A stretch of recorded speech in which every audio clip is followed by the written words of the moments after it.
Ao longo do tempo, você vai ver que a comercialização dos bitcoins vão ficar cada vez menos na mão do investidor não institucional. Então, movimentos como esse são cada vez menos previsíveis. É uma volatilidade que pode ser esperada ali. A gente não pode deixar de falar do halving, que basicamente a gente está chegando na metade do período entre eles, aconteceu em 2024 e o próximo vai acontecer em 2028. Ele acontece a cada 4 anos ou a cada 210 mil blocos minerados ali. E ele corta pela metade a recompensa ali dos mineradores para fazer o Bitcoin ali. Então ele vai ficando cada vez mais escasso. E isso ao longo do tempo vai fazendo ele mas na teoria, valorizar e estabilizar. O halving eu entendi, o halving ele costuma fazer o mercado de alta de cripto, né? Mas logo depois costuma vir as quedas. Então, assim, tem vários analistas que pegam os padrões dos ciclos de cripto e você tem uma alta no início, logo após um halving, né? Inclusive a gente teve, né? Foi quando o Bitcoin chegou aos 120 mil dólares. E logo após você tem um início de um ciclo de baixa, talvez, né? Um inverno cripto, quem sabe? E são outros fatores que eu acho que também impulsionam isso. Mas eu queria levantar um ponto muito legal, em que talvez a gente não esteja vendo, talvez a gente só vai saber daqui a alguns meses. Que lá atrás, muitas empresas relevantes no mercado financeiro do mundo inteiro fizeram aquisição de cripto dentro do seu balanço. E tiveram as suas altas, pode complementar se quiser, tiveram suas altas relacionadas ao alta da cripto, né? É porque o Bitcoin surgiu, né, com a criação de criptomoedas e o investimento do investidor não institucional tinha um peso de relevância muito menor. A precificação acaba ficando cada vez mais conturbada, né? Hoje, a maior baleia é os Estados Unidos, né? Ainda. Os Estados Unidos têm 200 mil Bitcoin. Então, tem a custódia disso e a movimentação. Pegar qualquer outra empresa lá, que ela ficou alavancada lá. MicroStrategy? A MicroStrategy lá, fazendo alavancagem com Bitcoin. Então, você vai criando um senso ali de negociação, tira a margem de que quase 20% já se perdeu, não tem wallet sumida por aí que ninguém nunca mais vai resgatar. Ao longo do tempo, você vai ver que a comercialização dos bitcoins vão ficar cada vez menos na mão do investidor não institucional. Então, movimentos como esse são cada vez menos previsíveis. É uma volatilidade que pode ser esperada ali. Acho que é muito cedo para falar na eficácia de halving, de estresse de mercado por conta do nível de oscilação.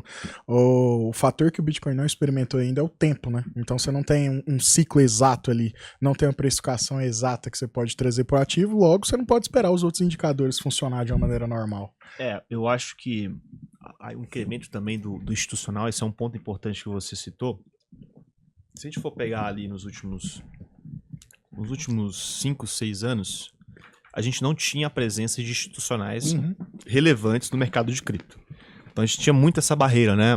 Vários gestores falando, quem não se lembra da fatídica frase, Bitcoin não gera fluxo de caixa, né? Então você tinha uma relutância no mercado de institucionais, são grandes fundos, empresas, corretoras, bancos, né? Grandes investidores também como o Warren. Grandes investidores ali que tinha essa aversão a posicionar seu patrimônio em cripto. Posteriormente, a pandemia começa a ter uma relevância maior, então você tem um número de pessoas entrando no mercado de cripto, negociando mais, você vê um fluxo de dinheiro interessante indo para esse mercado, a criptomoeda subindo, você começa a ter a presença de institucionais via fundos criando ETFs, né? A gente teve uma criação gigantesca de ETFs, BlackRock, aqui no Brasil acho que a Hashdex foi uma das primeiras a criarem, né? E aí você começa a ver as gestoras também se posicionando, né? Então você vê muitos fundos multimercados, hedge funds, fundos de investimento alternativo, né? Se posicionando no mercado de cripto. E logo após você começa a ver bilionários se posicionando muito bem, né? O próprio Elon Musk, o Trump. A gente pode citar aqui que existem vários outros que ficam por debaixo dos panos ali também, que têm suas posições relevantes em cripto. E por fim, quando a gente começou a ver no ano passado, foi a compra e aquisição por parte de empresas para melhorar o seu balanço. Eu fico pensando que é o seguinte, vou pegar restritamente esse caso das empresas. Muitas das empresas fizeram aquisição de cripto, tomaram dívida, comprou cripto, pegou do caixa, comprou cripto, de maneira relevante. Então assim, a aquisição de 20 bitcoins, 30 bitcoins, Vale 100 Vale bitcoins, ressaltar a Melios também, né? Que 200 mudou bitcoins. todo o formato da atividade comercial dela somente para comprar Bitcoin. Para comprar cripto, exatamente. A Melios fez aquisição de cripto aqui no Brasil, mas a MicroStrategy, principalmente, e algumas outras empresas, fizeram aquisição relevante na quantidade de cripto. E esses caras ainda não venderam. O mercado está enfrentando uma baixa, né? Da semana passada para cá a gente teve uma queda relevante. Eu já vi essa queda acontecendo já tem umas 3 semanas. Então você vê que sai ali do 120, vai pro 115, do 115 pro 110, aí não consegue voltar, vai pro 107, do 107 bate o 100, bateu o 100 as 2 semanas, semana passada bateu de novo e de lá rompeu pros 95, né? Apesar da gente falar numa linguagem mais trader, é porque de fato o mercado do cripto você vai ter que acompanhar via gráfico por conta da alta volatilidade desses títulos. Você vai ter que acompanhar esse gráfico e a ideia de você acompanhar ali o sentimento de quem opera o intraday, né, para você ter uma noção de como que tá o sentimento do mercado. Apesar das empresas ainda não deram grande saída de bitcoins, mas os ETFs já deram. Então aí, Os ETFs já deram, né? semana passada, cerca de 870 milhões, mais ou menos, deram saída de cripto. Bitcoin. Então a gente pode ainda começar a ver talvez essas empresas e posteriormente os hedge funds começando a desfazer de posição. E aí, né? Aí Deus nos acuda. Quem fica por último apaga a luz e quem entra no escuro consegue comprar bem, né? Não? O cara que entra nesse mercado escuro. O que vocês acham? Cara, eu acho que é um risco muito grande quando você é uma instituição grande, relevante, e entra no mercado com baixa regulação, querendo ou não. A cripto tem menos regulação que o mercado acionário, por exemplo. E aí você tem essa variação muito grande que você pode alterar o preço do ativo no mundo todo. Então, quando a gente tem uma grande concentração de players com grande quantidade de dinheiro ali, aí a gente enfrenta um problema. Igual nações como El Salvador. El Salvador, ela adotou o Bitcoin em uma época como uma moeda oficial. Então, se esse player, por acaso, decidir, criamos uma moeda nova, vendemos ali nossos Bitcoins, eles acabam descendo o mercado inteiro nesse processo. Ou subindo, de acordo com o que eles quiserem. Então, é muito mais fácil de ocorrer uma manipulação de mercado livre por parte de um player muito grande. Isso para países, isso para bancos centrais, isso para instituições financeiras muito grandes, ou até empresas muito grandes de tecnologia.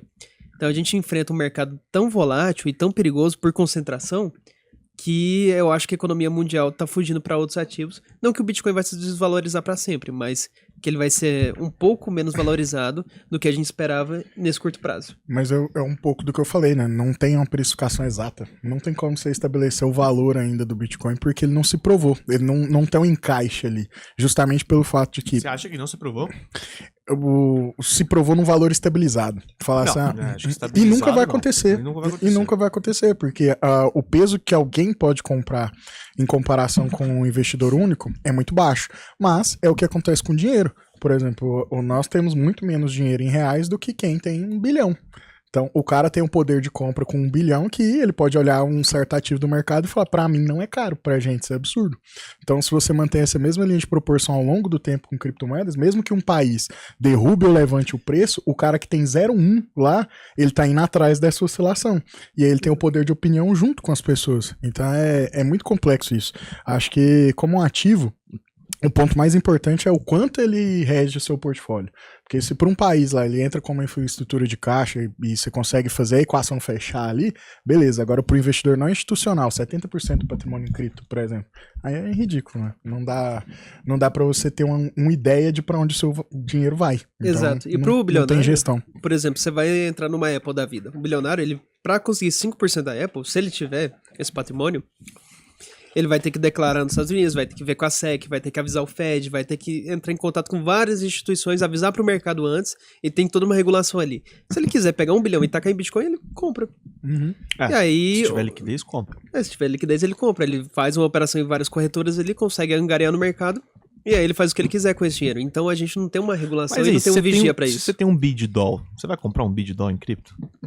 Cara, acho que não, mas talvez as pessoas que ficaram multimilionárias com cripto, Pode ser que ele por tenha acaso, essa por sorte, às vezes era um programador que recebia em cripto, ficava lá, adolescente, recebeu um monte de cripto e deixou ali, talvez ele compre. Fez muita gente milionária, né? Impressionante, tipo assim, não é tirando o mérito da pessoa, mas num ano você às vezes era um cara que não tinha muita coisa, não tinha um patrimônio formado, Em 2, 3 anos você tava milionário. Mas esse é mais um ponto Né? que fomenta a volatilidade. Porque o cara tem a esperança de que com pouco investimento ele consegue um retorno altíssimo. Exato. A troco da volatilidade. O que a maioria, Tá comprando vol, né? o que a maioria das pessoas que não entendem é que pra alguém passar esse dinheiro de mão em mão, né? Alguém tá perdendo. Alguém tem que perder. Sempre que tem uma regra que fica pra vida pra vocês, tá? Sempre pra alguém ganhar, alguém tem que perder. Esse é o princípio de Pareto. E no mercado não é diferente. Nem todo mundo ganha. Alguém perde, de algum jeito ou de outro. E se você já tá ganhando uma grana acima de R$ 4.500 por mês e quer aprender a investir, o que eu vou te recomendar? Acesse aí alvp.com.br, clica aqui no botão Faça a sua análise de perfil, preencha o questionário até o final. Se você for aprovado, né, aqui para participar da UVP, você vai assistir suas aulas comigo, que para mim vai ser um prazer te ensinar a investir no Brasil e no mundo inteiro. Só se você ganha mais de R$ 4.500 por mês. Se você ganha menos, não adianta. Por quê? Porque a UVP te dá acesso a uma plataforma exclusiva de investimentos, né, com investimentos que só são oferecidos para clientes que têm mais de 10 milhões de reais. A gente é hoje também a consultoria top 1 do Brasil, vinculada ao maior banco de investimentos da América Latina, que é o BTG Pactual. Então a gente tem lá geopolítica, formação de investimentos mesmo. A gente já formou mais de 50 mil pessoas. Só de placas de alunos nossos que se tornaram milionários, a gente entregou mais de 1.000. E como é que você sabe que a UVP funciona num mundo de tanta ferramenta gerada, de tanta coisa gerada a partir do nada? A certeza que você tem é que se você concluir a UVP até o final, pode fazer todas as aulas gratuitamente. Chegou ao final, você não aprendeu a investir, a gente devolve 100% do seu dinheiro. Pode pesquisar, Reclame Aqui, Juros Brasil, se fosse mentira, a gente não estaria aqui. Por quê? Porque você simplesmente poderia fazer a UVP e falar, Raul, eu não aprendi a investir e pegar o dinheiro de volta, ou se a gente não te devolver, você me processa. Ganhou de graça 10 mil reais, investimento melhor que esse não tem, né? E você vai perceber, se você buscar pela UVP, que a gente nunca teve nenhum processo. Só quem processa a gente é corretora safada, porque perde dinheiro com as coisas que a gente ensina. Então eu recomendo que você vá lá e faça o seu cadastro. Se você for aprovado, não é todo mundo que é aprovado, vai ser um prazer para mim te ensinar a investir aí.